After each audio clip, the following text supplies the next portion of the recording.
Le livre du Deutéronome, chapitre 4. Maintenant, Israël, écoute les prescriptions et les règles que je vous enseigne. Mettez-les en pratique afin de vivre et afin d'entrer en possession du pays que vous donne l'Éternel, le Dieu de vos ancêtres. Vous n'ajouterez ni n'enlèverez rien à ce que je vous prescris. Vous garderez les commandements de l'Éternel, votre Dieu, tels que je vous les prescris. Vos yeux ont vu ce que l'Éternel a fait au dieu Baal-Péor. L'Éternel, ton Dieu, a détruit du milieu de toi tous ceux qui avaient suivi Baal-Péor. Tandis que vous, qui vous êtes attachés à l'Éternel, votre Dieu, vous êtes aujourd'hui tous vivants. Voici, je vous ai enseigné des prescriptions et des règles comme l'Éternel, mon Dieu, me l'a ordonné, afin que vous les mettiez en pratique dans le pays dont vous allez prendre possession. Vous les respecterez et vous les mettrez en pratique, car ce sera là votre sagesse et votre intelligence aux yeux des autres peuples. Lorsqu'ils entendront parler de toutes ces prescriptions, ils diront, « Cette grande nation est un peuple vraiment sage et intelligent. » Quelle est en effet la grande nation qui est des dieux aussi proches que l'Éternel, notre Dieu, l'est de nous, toutes les fois que nous faisons appel à lui? Et quelle est la grande nation qui a des prescriptions et des règles aussi justes que toute cette loi que je vous présente aujourd'hui? Seulement, fais bien attention à toi. Veille attentivement sur toi-même tous les jours de ta vie, afin de ne pas oublier ce que tes yeux ont vu et de ne pas le laisser sortir de ton cœur. Enseigne-le à tes enfants et à tes petits-enfants. Souviens-toi du jour où tu t'es présenté devant l'Éternel ton Dieu à Horeb lorsque l'Éternel m'a dit, « Rassemble le peuple auprès de moi. Je veux leur faire entendre mes paroles afin qu'ils apprennent à me craindre tout le temps qu'ils vivront sur la terre et qu'ils les enseignent à leurs enfants. Vous vous êtes approchés et vous vous êtes tenus au pied de la montagne. La montagne était embrasée et les flammes s'élevaient jusqu'en plein ciel. Il y avait des ténèbres, des nuées, de l'obscurité. L'Éternel vous a parlé du milieu du feu. Vous avez entendu le son des paroles, mais vous n'avez pas vu de représentation. Vous avez seulement entendu une voix. Il a proclamé son alliance qu'il vous a ordonné de respecter les 10 commandements et il les a écrits sur 2 tables de pierre. À cette époque-là, l'Éternel m'a ordonné de vous enseigner des prescriptions et des règles afin que vous les mettiez en pratique dans le pays dont vous allez prendre possession. Puisque vous n'avez vu aucune représentation le jour où l'Éternel vous a parlé du milieu du feu à Horeb, veillez attentivement sur vous-même. Ne vous corrompez pas et ne vous faites pas de sculpture sacrée de représentation d'une idole quelconque, que ce soit sous la forme d'un homme ou d'une femme, d'un animal qui vit sur la terre, d'un oiseau qui vole dans le ciel, d'une bête qui rampe sur le sol ou d'un poisson qui vit dans l'eau sous la terre. Veille sur toi-même, sinon en levant les yeux vers le ciel et en voyant le soleil, la lune et les étoiles, tous les corps célestes, tu te laisserais entraîner à te prosterner devant eux et à leur rendre un culte. Cela, c'est la part que l'Éternel ton Dieu a attribuée à tous les peuples qui vivent sous le ciel.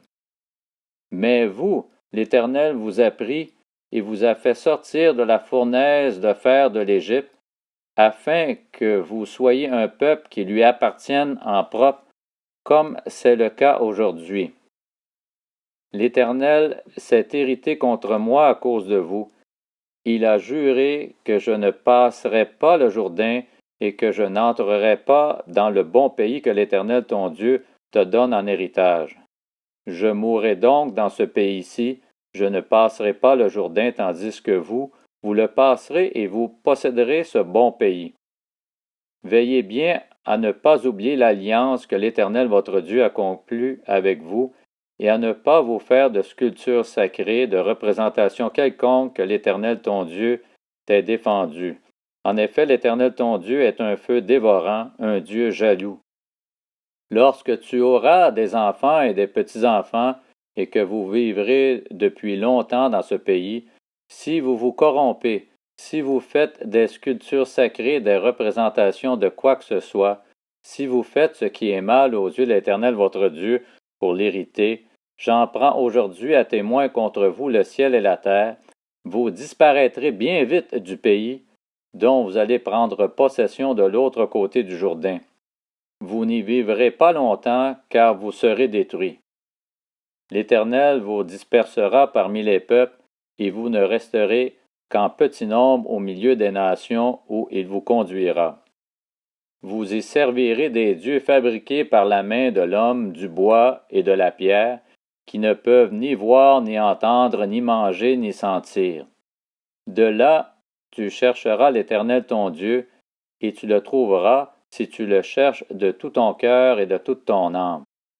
Dans ta détresse, quand tout cela t'arrivera, dans l'avenir, tu retourneras à l'Éternel ton Dieu et tu écouteras sa voix. Oui, l'Éternel ton Dieu est un Dieu de compassion. Il ne t'abandonnera pas et ne t'anéantira pas. Il n'oubliera pas l'alliance de tes ancêtres, celle qu'il a conclue avec eux en prêtant serment. Interroge le passé, les jours qui t'ont précédé, depuis celui où Dieu a créé l'homme sur la terre, et informe-toi d'une extrémité du ciel à l'autre. Y a-t-il déjà eu si grand événement et a-t-on déjà entendu chose pareille? Y a-t-il déjà eu un peuple qui entende Dieu parler du milieu du feu comme tu l'as entendu et qui soit resté en vie? Y a-t-il déjà eu un Dieu qui cherche à venir se prendre une nation du milieu d'une autre nation par des épreuves, des signes, des miracles et des combats avec puissance et force et avec des actes terrifiants?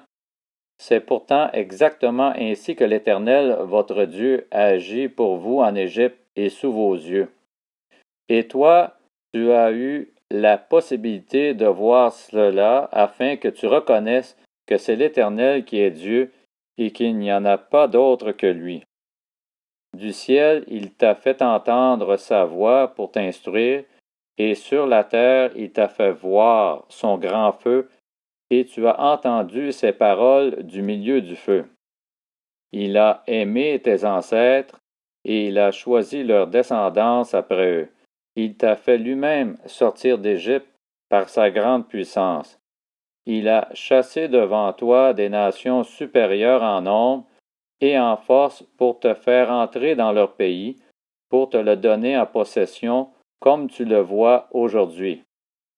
Sache donc aujourd'hui et retiens dans ton cœur que c'est l'Éternel qui est Dieu, en haut dans le ciel et en bas sur la terre, et qu'il n'y en a pas d'autre. Respecte ses prescriptions et ses commandements que je te donne aujourd'hui afin d'être heureux, toi et tes enfants après toi, et de vivre longtemps sur le territoire que l'Éternel ton Dieu te donne en propriété perpétuelle. Moïse choisit alors 3 villes de l'autre côté du Jourdain à l'est, afin qu'elles servent de refuge à l'auteur d'un homicide, à celui qui aurait involontairement tué son prochain sans avoir été auparavant son ennemi, afin qu'il puisse sauver sa vie en s'enfuyant dans l'une de ces villes. C'était Bétser dans le désert, dans la plaine, chez les Rubénites, Ramoth en Galaad, chez les Gadites, et Golan en Basan, chez les Manassites. Voici la loi que Moïse exposa aux Israélites. Voici les instructions, les prescriptions et les règles que Moïse donna aux Israélites après leur sortie d'Égypte. C'était de l'autre côté du Jourdain, dans la vallée qui se trouve vis-à-vis de Beth-Péor, dans le pays de Sion, le roi des Amoréens, qui habitait à Hesbon, et qui fut battu par Moïse et les Israélites après leur sortie d'Égypte. Ils s'emparèrent de son pays et de celui d'Og, le roi du Basan. Ces deux rois des Amoréens habitaient de l'autre côté du Jourdain à l'est. Leur territoire s'étendait depuis Aroër, sur les bords du torrent de l'Arnon jusqu'au mont Sirion, c'est-à-dire l'Hermon, et ils embrassaient toute la plaine de l'autre côté du Jourdain à l'est jusqu'à la mer de la plaine au pied du Pisga.